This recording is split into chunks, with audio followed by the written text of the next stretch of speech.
Sir आपण आज पुन्हा उद्धव ठाकरे यांच्या शिवसेनामध्ये प्रवेश केलाय. काय नेमकी पार्श्वभूमी आहे, काय राजकीय अजून प्रवेश केलेला नाही आहे.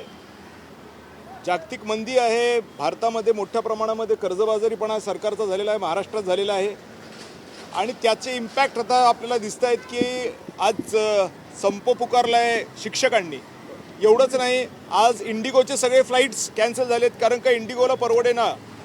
म्हणजे एअरलाईन इंडस्ट्री असो किंवा जनरल इकॉनॉमी असो, ही कोलॅप्स झाल्याची हे त्याच्यातनं द्योतकं आहेत. याला रिपेअर करावं लागणार आहे. या दृष्टिकोनातून काही पावलं उचलण्याची आवश्यकता आहे.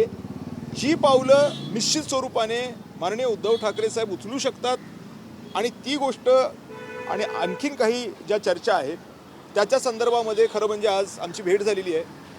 मध्यंतरी माझी तब्येत बरी नव्हती म्हणून त्याच्या संदर्भातही त्यांनी अत्यंत आपुलकीने आस्थेने मला विचारपूस केलेली आहे. आणि या संदर्भामध्ये सगळ्यात महत्त्वाचं जर काही असेल तर कुठेतरी हा देश नीट करण्याच्या दृष्टिकोनातून पहिलं पाऊल आज पडलं आहे.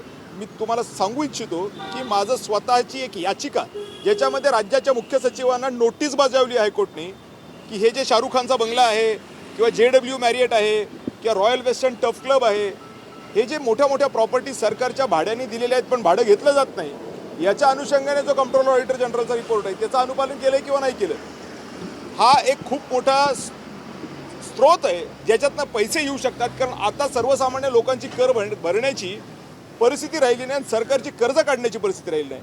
म्हणून ह्या सगळ्या घोटाळ्यामध्ये आज आपण बघतोय की छत्रपती संभाजीनगरमध्ये मोठा मोर्चा शिक्षकांचा आणि अनेक ठिकाणी अनेक संघटित क्षेत्रात काम करणारे जे लोक आहेत, खास करून सरकारी कर्मचारी, हे हळूहळू आता रस्त्यावरती उतरताना आपल्याला बघायला मिळत आहेत.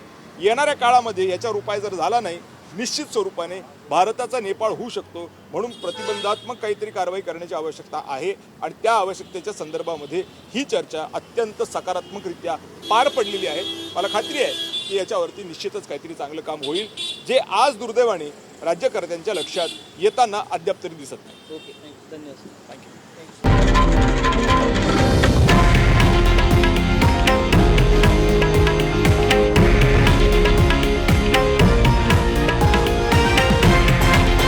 हे आहे देशातील नंबर 1 न्यूज नेटवर्क आणि आपण पाहत आहात TV9 मराठी, एकमेव.